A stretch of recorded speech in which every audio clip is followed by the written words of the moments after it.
안녕하십니까, 이형입니다. 안녕하세요. 오늘은 일본인 투수죠, 이마나가 쇼타에 대한 얘기를 해보도록 하겠습니다. 근데 요새 일본인 이야기를 이제 김영준의 야구야구에서 너무 많이 해가지고 좀 저희가 늦은 감이 있어요. 야마모토 요시노부 얘기는 많이 했었는데 이마나가 얘기는 처음 하는 것 같아요. 이마나가 최근에 워낙에 또 페이스가 좋잖아요. 야마모토를 능가하는 성적을 찍고 있으면서 지금 메이저리그의 가장 큰 화제가 되고 있습니다. 이마나가가 8경기 던졌는데 0점대 평균 득점 0.96을 기록을 하고 있습니다. 말이 안 돼요, 지금 이거. 네. 데뷔 첫 8경기 기준에서 이마나가가 지금 이제 뭐 4위에 해당하는 기준이라고 하는데, 이마나가가 준수한 선발 역할을 해줄 것으로 예상은 했지만 이 정도로 뭐 리그를 압도하는 그런 성적을 낼 것은 몰랐잖아요. 베이스볼 아메리카가 시즌 전에 평가하기로는 한 3, 4선발로 뛸 수 있는 투수다라고 이제 설명을 했었는데, 지금은 그냥 리그 세선가락 안에 들어가는 선발이야. 그러니까 부위나 어떤 뭐 가지고 있는 레퍼토리를 봤을 때는 이 선수가 분명히 공략을 당했어야 되는데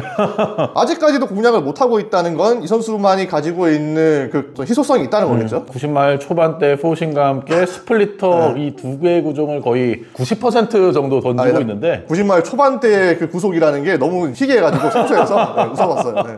근데 그 90마일의 포심이 회전수가 정말 엄청납니다. 네. 평균 회전수가 한 2,400회를 상회하고 있는데 이게 뭐 리그 최고 수준이고요. 포심의 구종 가치가 10이 넘어요. 그렇죠. 리그에서 지금 포심 구종 가치가 가장 높은 투수입니다. 네. 그리고 이제 자완이 그동안 이 스플리터를 이마나가처럼 많이 구사한 선수가 별로 없었더라고요. 이제 그러면서 이 하이 패스트볼과 떨어지는 스플리터의 조합을 아직까지 타자들이 대책을 찾지 못하고 있다라고 이제 설명을 하는데, 제가 그래서 한번 찾아보니까 자완이 이마나가만큼 이 스플리터를 던진 선발 투수가 누가 있었나 봤었어요. 호르헤 데라로사. 쿠어스필드의 생존자였죠. 돌이켜보면 왜 호르헤 데라로사가 이 쿠어스필드에서 그만큼 버텼는지를 좀 알 수 있을 것 같아요. 그만큼 이 자완이 던지는 스플리터가 타자들이 봤을 때는 궤적이 읽기가 어렵다는 거지. 그렇죠. 네. 근데 이마나가와 다르게 이 데라로사 같은 경우에는 포심의 회전수가 그 정도 안 나왔어.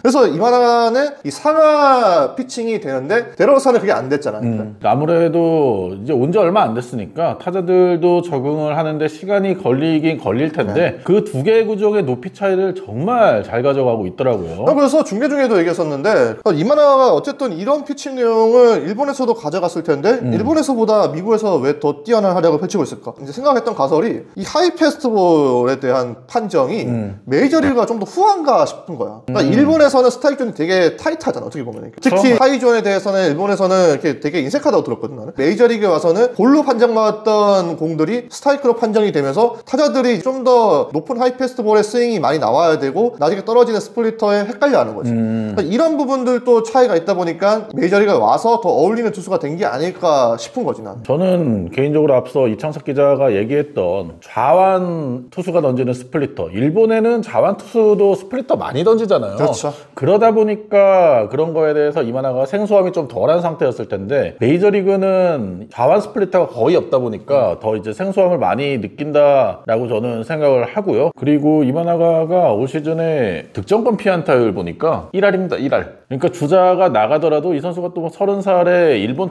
리그에서 또 베테랑 투수잖아요. 그렇지, 경험이 있지. 네, 그러다 보니까 이제 뭐 주자가 나가도 흔들리지 않는 선수고, 또 마운드 위에 철학자라는 별명을 가지고 있지 않습니까? 그렇게 본인의 철학이 확실하게 갖춰져 있는 투수다 보니까 피칭에 대한 본인의 생각을 미국에서도 전혀 흔들리지 않고 똑같이 가져가면서 좋은 투구를 하고 있지 않나라는 생각이 또 들어요. 본인 피칭에 대한 믿음도 확실하고 이 마운드 위에 철학자라는 말이 정말 잘 또 부합하는 게, 인터뷰를 보게 되면은 굉장히 좀 독특해요. 본인이 좀 아침에 잘 일어나지 못하는 편인데 이 팬들의 함성이 상당히 듣기 좋았다.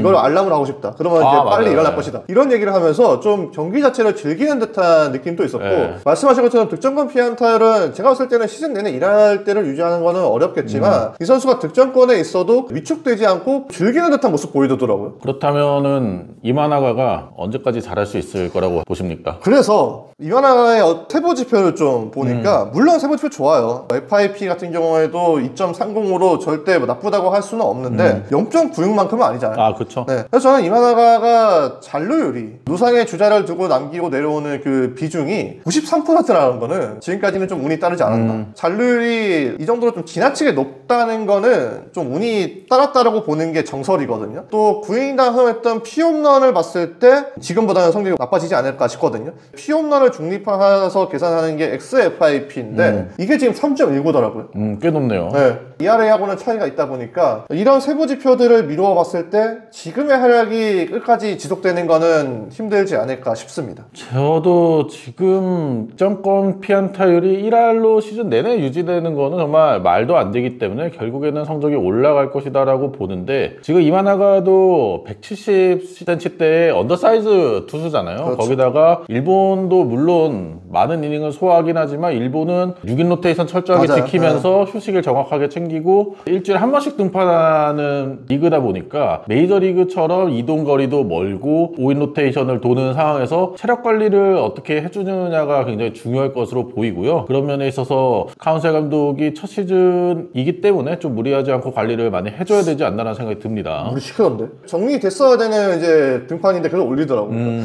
앞서 이제 이형렬이 설명을 했던 6인 로테이션의 장점 중에 하나가 이제 체력 관리잖아요. 그렇죠. 근데 또 하나의 장점이 노출이 덜 된다는 겁니다.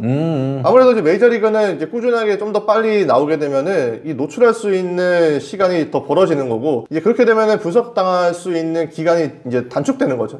이제 그걸 과연 이바나가 이제 극복을 할 수 있을지가 중요하겠죠. 그리고 지금 전체적으로 내셔널리그 중부지구 팀들의 타격 성적이 다른 팀들이 좀 많이 떨어지다 보니까 이마나가가 이제 경쟁력이 좀 더 좋은 거라고 생각이 드는데, 뭐래? 트렌트도 물리쳤는데 애틀랜타 물리치진 않았죠. 5이닝 8킬 물리쳤죠. 오늘 졌잖아요. 결국에 이바나가 패전은 아니잖아. 이마나가 패전은 아니지만 이마나가가 나온 경기에서의 연속 승리가 이제 깨졌죠. 애틀랜타 같은 경우에도 이마나가 공략 못하면서 위험했어요, 사실은. 그러니까 많이 나가긴 했어요. 이마나가 내려간 다음에 공략을 한 거지. 그러니까 네. 많이 나가긴 했지. 근데 못 들어왔잖아요. 알겠습니다. 아, 요새 애틀랜타 얘기만 나오면 계속 지네. 오늘 이마나가에 대한 얘기를 해봤는데요. 여러분이 생각하는 이마나가가 올 시즌 잘 나가고 있는 이유에 대해서도 댓글로 많이 달아주시기 바랍니다. 구독과 좋아요 부탁드리고요. 다음 영상으로 찾아뵐게요. 안녕. 감사합니다.